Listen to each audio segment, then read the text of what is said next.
전문성, 아마추어와 전문가의 차이. 초짜하고 전문가의 차이가 뭐예요? 전문가는 결국 조직하라고 이해하시면 돼요. 전문가는 우선 기본 바탕에 그런 지식이 엄청 많죠, 그죠? 일반 비전문가보다 많죠. 당연히 많죠.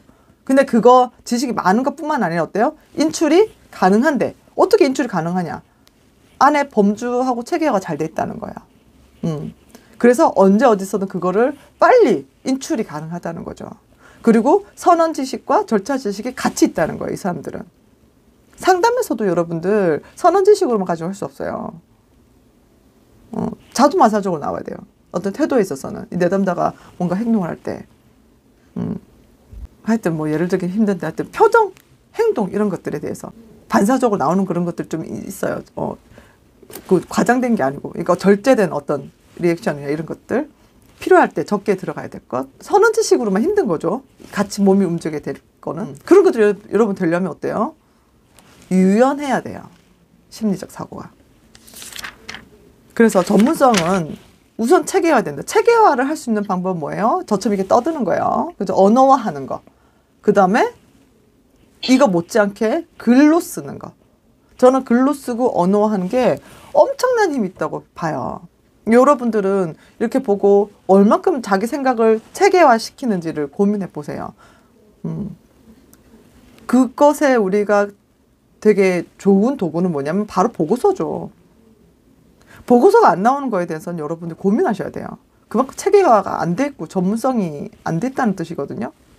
그러니까 전문성은 우선은 다양한 당연히 그 분야의 지식이 충분히 있는 상태에서 그 지식이 중구난방으로 흐트러져 있는 것이 아니라 굉장히 체계화되어 있고 범주화되어 있고 내면에 언제든 인출 가능하게끔 정리가 되어 있다는 거.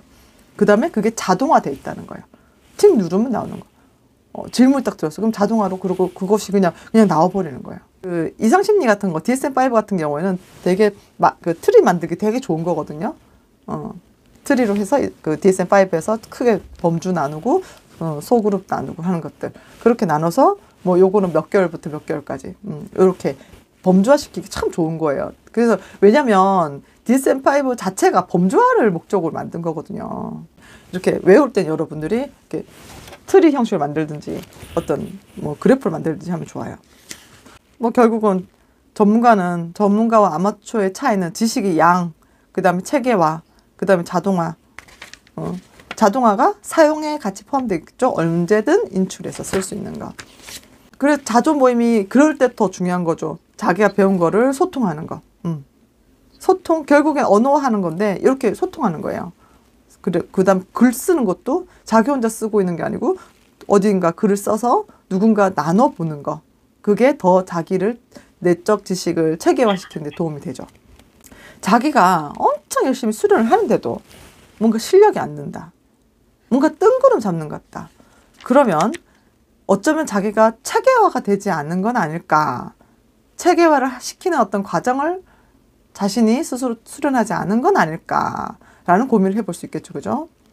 체계화는 자기가 지식을 분류하고 범주를 나누고 목록화하거나 이런 것들을 자료를 계속 자기 안의 자료를 내적 자료를 계속 구축해 나가는 거죠.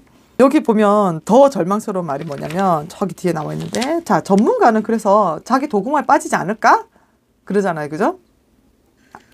찐 전문가는 그것마저 고려해가지고 진짜 전문가는 그것마저도 고려해서 자기가 도구만 빠지지 않기 위해서 계속 검열을 한다잖아요. 그래서 진짜 전문가는 그것마저도 없다잖아요. 그래서 너무 웃기죠. 그래서 전문가라는 거예요. 자신의 전문성에 매몰되지 않기 위해서 계속해서 자기를 평가하고 계속해서 자기 취약성을 알기 때문에 예방한다는 거예요.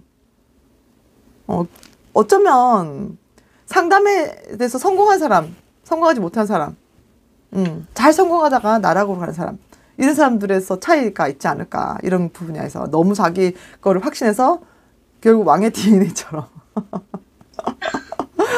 그 왕의 DNA처럼 그렇게 가는 건 아닐까 저는 생각했습니다.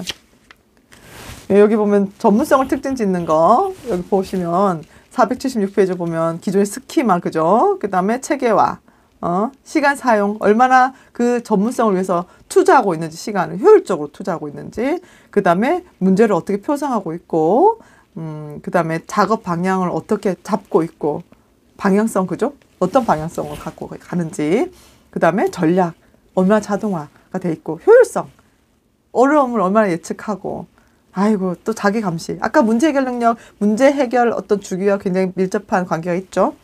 그 다음에 해결책의 정확도가 얼마큼 높고, 이례적인 문제의 대처 방법, 모순적인 정보를 어떻게 처리하고 있는지, 이런 것들 다 들어간답니다. 여러분, 전문가가 되는 방법 여기 나와 있으니까, 본인이 왜 전문가가 되지 못하고 있는지를 잘 고민해 보셔서, 나는 이쯤 되면 그 전문가가 맞는가? 왜 난 이렇게까지 열심히 하는데 전문가 어떤 대열에 올라가지 못하는 건가? 왜 사람들은 나를 계속 비전문가로 보고 있는가?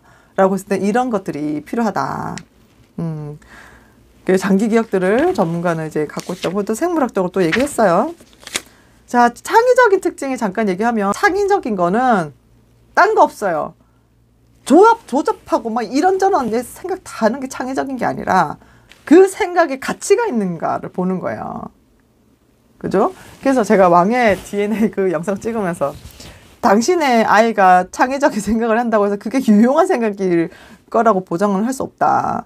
그게 가치가 있는 생각인지, 정말 독특성이 있는 건지 모른다는 거예요. 그죠?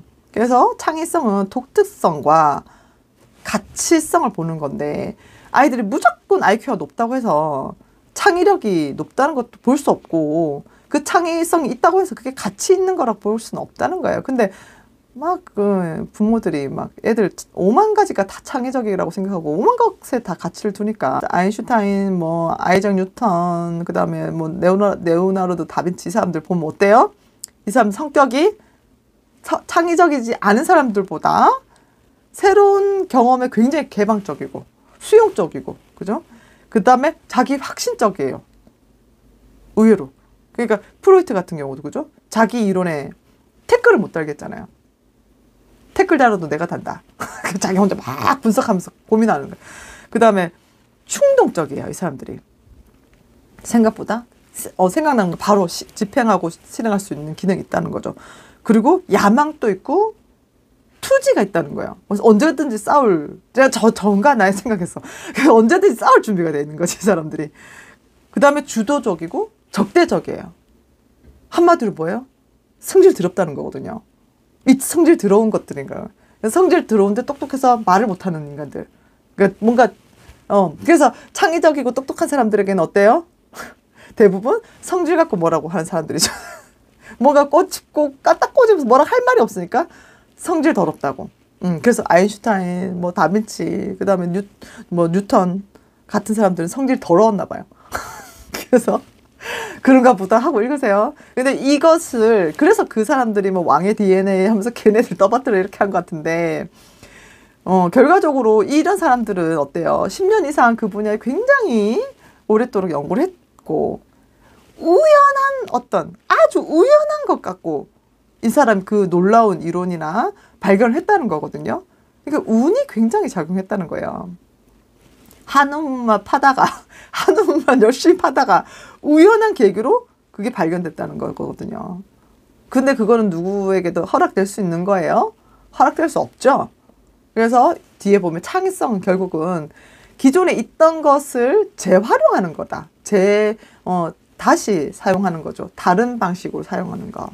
이런 식으로 세기의 어떤 천재들처럼 IQ가 높다고 해서 그 세계의 천재들처럼 짠하고 그런 우연한 발견을 할 거다. 뭐 10년 이상 열심히 그쪽으로 하면 뭐 사람들 인간관계 다 포기하고, 그죠? 뒤에 이 천재들이 했던 행동들은 다 포기하고 자기 거 막 몰입하고, 누군가 신경 쓰지 않고 막 뭐 처자식이 있든지 말든지 그거에만 몰입했다는 거 아니에요. 자기 돈을 뭐 벌고 그런 책임도 없이 그냥 열심히 했다는 거거든요. 그랬을 때 인간의 어떤 본질적인 그 사람 삶을 봤을 때는 좀 재평가는 할 수 있겠죠, 그죠? 어쨌든 인류엔 굉장히 엄청난 이제 기여를 했지만 그 사람 개인의 삶을 봤을 때는 굉장히 병리적이다. 차라리 그거 안 발견하고 그냥 행복하게 사세요라고 하고 싶은 거죠. 그래서 천재들을 우리가 발견하면 그 아이들이 어떻게 그 아이 특징대로 잘 성장할 수 있게끔 하는 것도 좋은데, 사실은 IQ가 높은 게 요즘에는 중요한 게 아니라 창의성이 높아야죠. 왜냐면 그런 수학 문제 이런 것 수학도 사실 창의적이긴 한데 잠재된 어떤 기능이 높은 많은 친구죠. 그러니까 뭔가를 잘 풀고 수학을 잘 풀고 이게 중요한 게 아니고 그거는 이제 요즘 AI가 더 잘하잖아요. 그런 학습적인 건 우리가 따라갈 수 없어요. 그래서 창의적인 거 지금 우리가 배운 것처럼 어떤 유용한 가치 있는 생각을 하고 있는가 걔가 그걸 봐야겠죠. 그러기 위해서는 그 아이가 훈련을 받아야 되는데 그 아이가 훈련받을 곳이 없는 게 한국 현실이 좀 딱할 뿐이죠. 그죠? 근데 걔도 배워야 될 게 있어요. 자기 IQ가 높지만 자기 또래에서 배워야 될 관계. 자기가 이 친구보다 훨씬 더 많이 알매도 불구하고 이거를 감수하고 이 친구들과 어울릴 수 있는 수준을 유지하는 거. 그렇게 똑똑한 친구들이 어떤 지 또래랑 대화가 되겠냐고요. 그럼에도 불구하고 지 또래랑 대화를 하면서 살아야 되는 게 사회라는 걸 얘가 배워야 되는 건데 그거를 이제 다 건너뛰었으니까 걔는 그 배울 기회를 어떻게 감당할 수 있을지 모르겠어요. 홈스쿨링으로는 그 채워지지 않죠.